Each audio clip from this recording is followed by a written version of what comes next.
Việt Nam xuất khẩu dầu thô sang nước nào nhiều nhất? Trước hết thì phải khẳng định một điều là Việt Nam có xuất khẩu dầu thô và tất nhiên là không nằm trong nhóm những quốc gia xuất khẩu dầu thô lớn ở trên hành tinh. Chúng ta vừa xuất lại vừa nhập. Vậy thì Việt Nam xuất sang nước nào nhiều nhất? Hãy lấy con số của năm 2025. Thì năm 2025, Việt Nam đã xuất khẩu khoảng 2,48 triệu tấn dầu thô và thu về khoảng 1,4 tỷ đô la Mỹ. 1,4 tỷ đô la Mỹ nghe thì lớn, nhưng so với những ngành khác thì tương đối là khiêm tốn. Ví dụ như là điện thoại và linh kiện mỗi năm mang về 50 đến 60 tỷ đô la Mỹ, dệt may là khoảng 35 cho đến 40 tỷ đô la Mỹ, còn máy tính điện tử cũng trên 50 tỷ đô la Mỹ. Nghĩa là dầu thô chỉ chiếm chưa đến 1% tổng kim ngạch xuất khẩu của Việt Nam, trong khi các ngành công nghiệp chế biến đã có phần áp đảo. Vậy thì nước nào nhập nhiều dầu thô nhất của Việt Nam? Nước nhập nhiều dầu thô nhất của Việt Nam là Australia. Riêng Australia đã nhận khoảng một nửa tổng lượng dầu xuất khẩu của Việt Nam. Trung bình cứ 2 thùng dầu Việt Nam xuất ra thế giới thì có một thùng cập bến Australia. Đây là một con số không hề nhỏ. Và đằng sau nó là cả một câu chuyện dài về địa lý, công nghệ và chiến lược năng lượng của Việt Nam. Đầu tiên, vì sao Việt Nam phải xuất khẩu dầu? Nhiều người hình dung câu chuyện dầu mỏ rất đơn giản, khai thác lên, đem vào nhà máy, lọc ra xăng dầu rồi dùng ở trong nước. Thế thì tại sao bây giờ chúng ta vẫn đang phải nhập khẩu dầu thô từ nước khác mà cứ xuất khẩu đi làm gì, sao không dùng luôn cho nó tiện?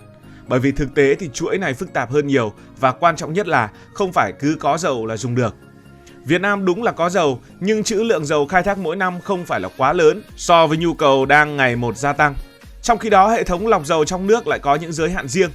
Và chính những giới hạn này đã dẫn đến một điều, đó là Việt Nam xuất khẩu dầu thô rồi lại nhập một số loại dầu thô khác về để lọc.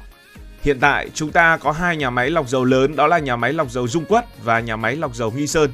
Tổng công suất của 2 nhà máy này rơi vào khoảng hơn chục triệu tấn mỗi năm, đủ để đáp ứng phần lớn nhu cầu trong nước.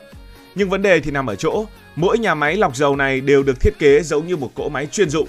Nó không phải là một cái nồi đa năng, muốn cho gì thì cho, nấu gì cũng được, lọc gì cũng được.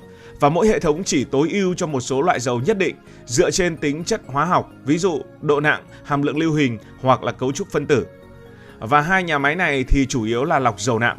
Trong khi đó, dầu thô của Việt Nam, đặc biệt từ những mỏ nổi tiếng như Bạch Hổ, lại thuộc loại dầu nhẹ, chất lượng cao và ít tạp chất.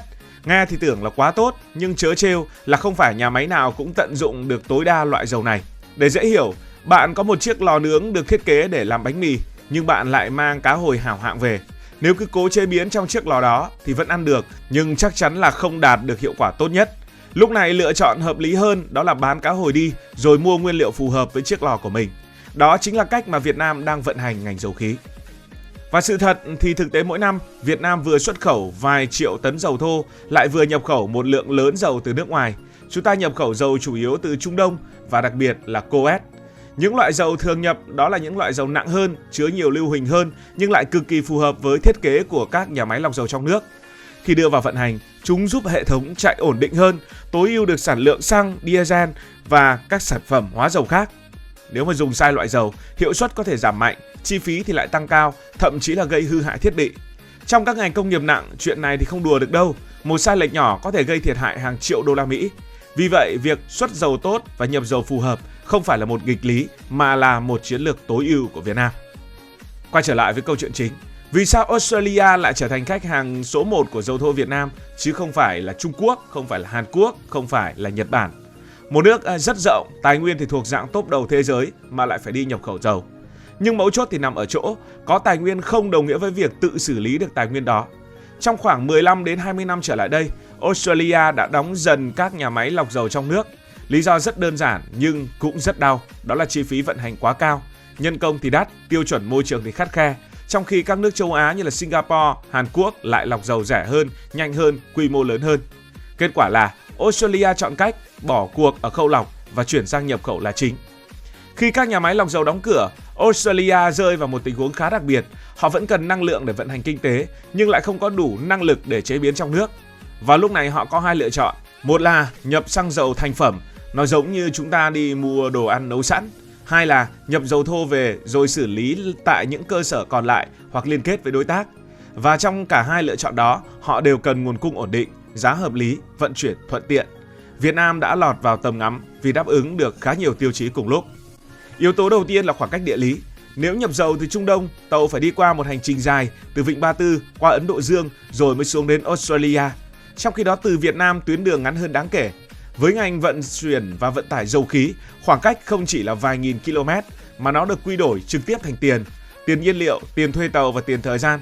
Chỉ cần rút ngắn vài ngày hành trình là đã tiết kiệm được một khoản rất lớn. Vì vậy, Việt Nam được coi là một nguồn cung thuận lợi, tiện lợi và ít rủi ro cho Australia. Yếu tố thứ hai thì nằm ở chất lượng dầu. Dầu thô của Việt Nam, đặc biệt từ các mỏ ngoài khơi phía Nam, thuộc loại dầu nhẹ, ít lưu huỳnh, nói nôm na là dầu sạch, dễ xử lý hơn so với nhiều loại dầu nặng từ Trung Đông. Với những nhà máy còn lại của Australia vốn không quá nhiều thì nó lại rất thích hợp với loại dầu của Việt Nam chúng ta, dầu nhẹ giúp giảm chi phí xử lý và tăng hiệu suất. Nó giống như việc bạn có một chiếc bếp nướng thì nướng nguyên liệu dễ chế biến sẽ tiện hơn rất nhiều so với những thứ phức tạp. Và cuối cùng, Australia chính là câu chuyện của đúng người đúng thời điểm. Họ cần nguồn dầu phù hợp, gần, ổn định. Việt Nam lại có đúng loại dầu đó, lại đang có nhu cầu xuất khẩu. Hai bên gặp nhau ở một điểm rất tự nhiên của thị trường. Không cần phải quá phức tạp hay mang màu sắc chính trị, đơn giản là có cung, có cầu và nó khớp với nhau. Và thế là từ một cái tên không quá nổi bật trên bản đồ dầu mỏ thế giới, Việt Nam lại trở thành một trong những nguồn cung cấp quan trọng đối với Australia. Vậy trước Australia thì đó là ai? Trước đây thì Nhật từng là một trong những khách hàng lớn của dầu thô Việt Nam. Nhưng đến một vài năm gần đây, lượng xuất sang Nhật chỉ còn rất khiêm tốn. Các nước ASEAN cũng giảm mạnh nhập khẩu. Nguyên nhân đầu tiên nằm ở sự thay đổi nhu cầu. Nhật Bản đang bước vào giai đoạn dân số già, tiêu thụ năng lượng cũng giảm. Đồng thời họ cũng đẩy mạnh chuyển đổi sang năng lượng tái tạo và tiết kiệm năng lượng. Trong khi đó các nước Đông Nam Á như Malaysia hay Indonesia lại có nguồn dầu riêng hoặc có thể nhập từ các nguồn rẻ hơn như Trung Đông và Nga, thế nên họ cũng không mua dầu của Việt Nam nữa. Thị trường dầu mỏ toàn cầu vốn cạnh tranh cực kỳ khốc liệt. Chỉ cần giá chênh nhau một chút hoặc chi phí vận chuyển khác biệt, dòng chảy thương mại có thể sẽ thay đổi ngay lập tức. Nghe cái chuyện xuất khẩu dầu thô thì nhiều người mới nói rằng bán tài nguyên thô là thiệt. Nhưng thực tế không hoàn toàn như vậy. Xuất khẩu dầu thô có những lợi ích rõ ràng, đặc biệt trong bối cảnh Việt Nam chưa hoàn toàn tự chủ về công nghệ lọc hóa dầu. Thứ nhất là thu tiền nhanh. Dầu thô khai thác lên là bán ngay, không cần đầu tư thêm nhiều và chế biến sâu. Khi giá dầu thế giới lên cao, nguồn thu này rất đáng kể. Thứ hai là tối ưu hệ thống. Thay vì cố ép nhà máy phải chạy loại dầu không phù hợp, việc xuất khẩu rồi nhập dầu khác giúp toàn bộ chuỗi vận hành liên tục hơn. Và điều quan trọng là có tất cả những thứ này thì chúng ta có những giá trị kinh tế. Cái gì bán mà tiện thì chúng ta bán được giá cao, dầu ngọt của chúng ta bán giá cao thì chúng ta bán. Chúng ta lại nhập những cái loại dầu rẻ hơn về và chúng ta có sẵn nhà máy để mà lọc. Như thế là nhất cử lưỡng tiện. Nhìn về dài hạn, xu hướng sẽ khá rõ ràng. Việt Nam sẽ dần giảm xuất khẩu dầu thô. Một phần vì các mỏ lớn như Bạch Hổ đã khai thác nhiều năm, trữ lượng không còn dồi dào như trước. Phần khác là vì nhu cầu trong nước ngày càng tăng khi kinh tế phát triển, xe cộ nhiều hơn, công nghiệp mở rộng. Và quan trọng hơn, chiến lược năng lượng đang chuyển dần sang chế biến sâu. Thay vì bán dầu thô, Việt Nam hướng tới những sản phẩm có giá trị cao hơn. Tức là bên cạnh việc lọc ra xăng, ra dầu diesel thì còn có nhựa, còn có hóa dầu, còn có rất nhiều những thứ khác. Đây cũng là con đường mà nhiều quốc gia đã đi, từ xuất khẩu tài nguyên thô sang làm chủ chuỗi giá trị. Miễn là chúng ta phải có nhà máy phù hợp để xử lý được cái loại dầu thô của chúng ta.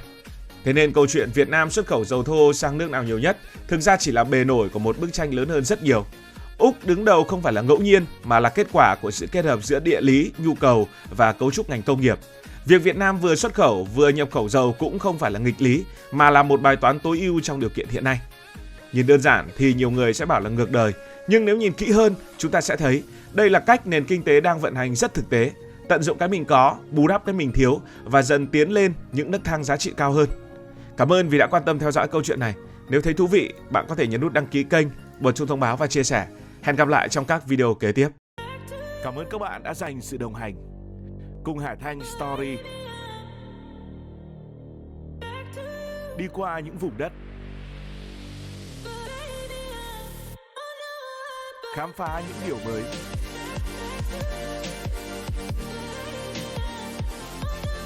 Đừng ngần ngại, hãy để lại những góp ý và xin được hẹn gặp lại.